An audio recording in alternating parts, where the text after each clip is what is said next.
on this weekend is Taylor-Serrano 3.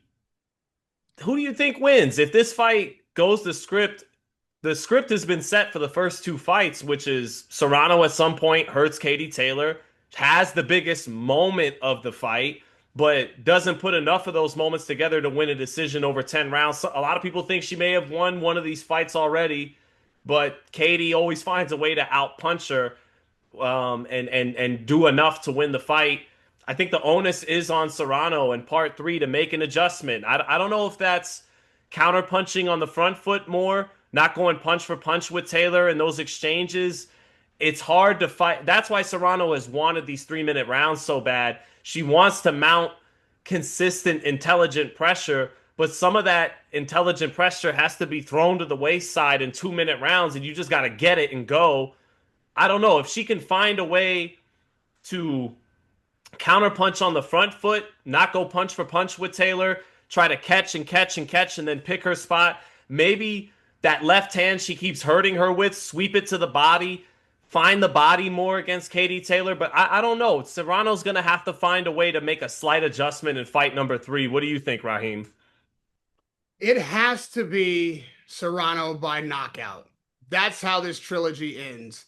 That is the only real satisfying outcome for Serrano at this point. Winning a decision, even if it's a one-sided fight, which it could end up being this time, I don't think is satisfactory enough because she lost the first fight on the cards, which I thought she should have won. Then she lost the second fight after a head clash, which if it hadn't happened, I think she would have gone on to get a win against Katie that time. And I thought maybe there's even an argument to be made that when they went to the cards after the cut, she could have still been ahead. And now she needs that knockout again. We're looking at not unlike a Berlanga situation in which it's in her backyard. It's Madison Square Garden. They're not going to do 4 fights. And both of these fighters, I think, are getting a lot taken out of them every time they clash.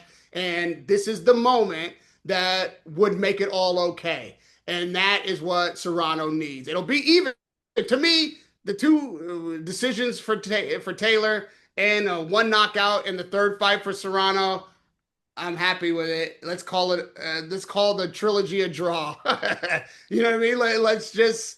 Yeah, it would be a very satisfying, I think, bookend for everyone to just be like, all right, it would at the minimum be a good commentary on how evenly matched they were, how great they both are.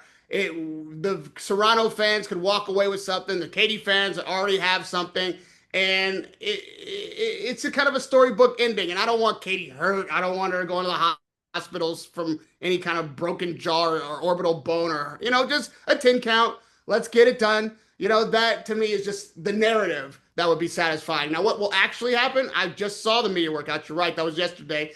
And Serrano looks like she is focused to exactly that end. I don't think we see anything different from Katie. I think we're going to see exactly what we saw in the first two fights. I think Serrano is doing the math. She was better in the second fight, and it just happened that head clash changed the trajectory of the fight. And she is going to make even more adjustments. She is going to be in there like a surgeon, doing exactly what works best. And she still has snaps. She still got pop. I think she moves better than Katie. I think Katie doing the same thing for the third time is not going to be as successful as it was the first or second time. And Serrano this time really does have her number and cannot leave that ring without not only a W, but a TKO at the minimum. We've been here before, Raheem. December 2012 is what you're describing right now. Pacquiao-Marquez 4, where one fighter, the more decorated and celebrated fighter, Katie Taylor, Manny Pacquiao. I know Amanda's done 8 divisions, but Katie's the gold medalist, two-time undisputed A side, and And kind of like playing Pacquiao. all-time great based on those last two fights with Serrano. Like that's how she defines herself as being the greatest.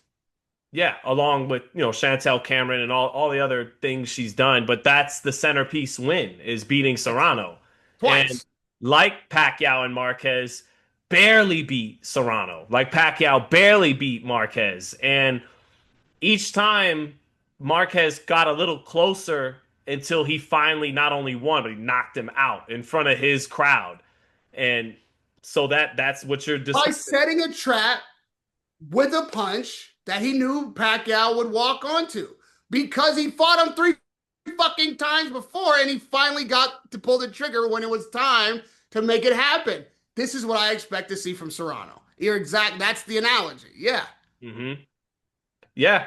And now that you mention it, because I'm mentioning, well, what's the adjustment? Is it counterpunching on the front foot more, being kind of that? And I think the adjustment is forget the decision. There is a way, old school fighters in particular, and Amanda is an old school fighter.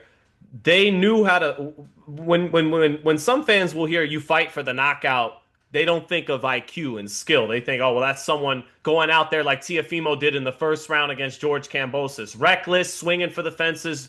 No, there's an old school art to training for the knockout, like Marquez did in part four. Marquez didn't just get that knockout, they trained to get the knockout.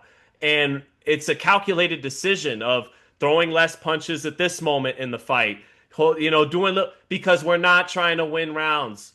We're going for the checkmate. We're going for the knockout at some point. And that is exactly the adjustment Serrano has to make.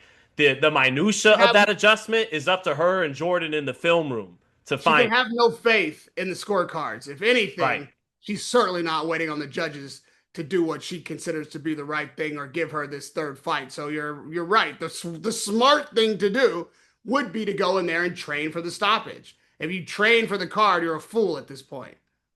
Yeah, and I like to make the joke about the boxing gods, and now I call them the boxing angels because I'm not a polytheist, I'm a monotheist, so I don't want to be blasphemous, right? But the boxing angels sometimes they shine upon us and they show certain fighters favor.